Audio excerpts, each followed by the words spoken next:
हरिओम प्रिय दर्शकों, इस वीडियो में हम जानेंगे आषाढ़ गुप्त नवरात्रि कब प्रारंभ हो रही है और कब समाप्त हो रही है। गुप्त नवरात्रि बड़ी ही महत्वपूर्ण मानी जाती है। नवरात्रि 4 होती हैं, जिसमें से 2 गुप्त होती हैं और 2 प्रकट होती हैं। 2025 में गुप्त नवरात्रि आषाढ़ मास की नवरात्रि 26 जून को प्रारंभ होगी, गुरुवार को, और 4 जुलाई शुक्रवार को पूरी हो जाएगी। प्रथम दिन जो स्थापना का मुहूर्त रहेगा सुबह का, वो सुबह 5:30 बजे से लेकर 7 बजे तक का रहेगा, और फिर मध्याह्न में 11:55 से 12:50 तक का रहेगा। इस समय आप स्थापना कर सकते हैं। इसके अलावा और भी मुहूर्त हैं, तो आप चाहें तो डिटेल में उनको जान सकते हैं, परंतु मुख्य रूप से ये 2 मुहूर्त है।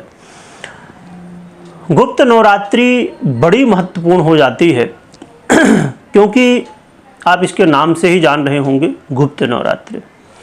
हमारे जीवन में देखा जाए तो बहुत सारी बाधाएं हैं, बहुत सारी समस्याएं हैं।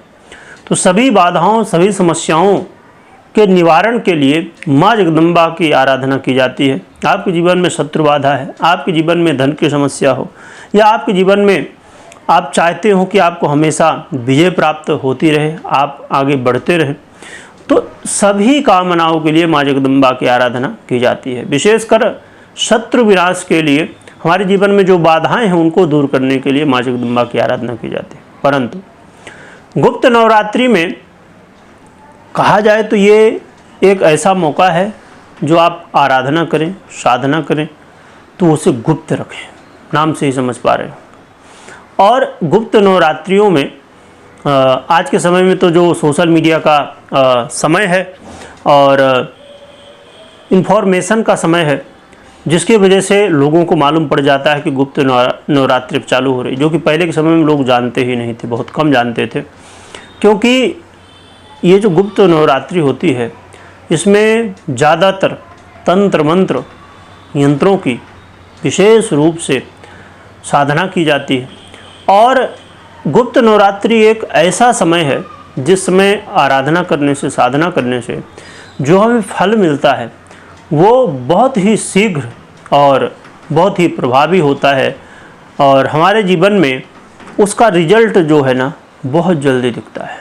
इसीलिए गुप्त नवरात्रि में बहुत सारे जो तंत्र के क्षेत्र में लोग, यंत्र के, मंत्र के क्षेत्र से जुड़े हुए लोग होते हैं, उनके लिए बहुत ही विशेष समय होता है। यदि आप भी अपने जीवन में किसी भी तरह की समस्या से जूझ रहे हों, तो उन समस्याओं के समाधान के लिए आप गुप्त नवरात्रि में माँ जगदम्बा की आराधना कर सकते हैं।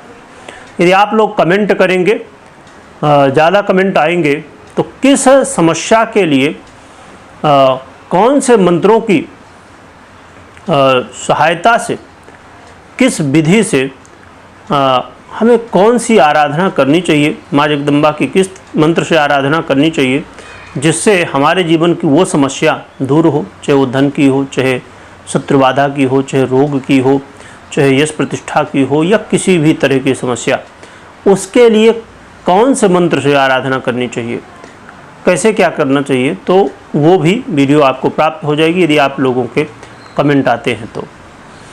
तो आप आराधना करें और माँ जगदम्बा का आशीर्वाद प्राप्त करें। कमेंट में जय माता जी लिखिएगा, लिखने के साथ स्मरण करिएगा। वीडियो देखने के लिए बहुत बहुत धन्यवाद।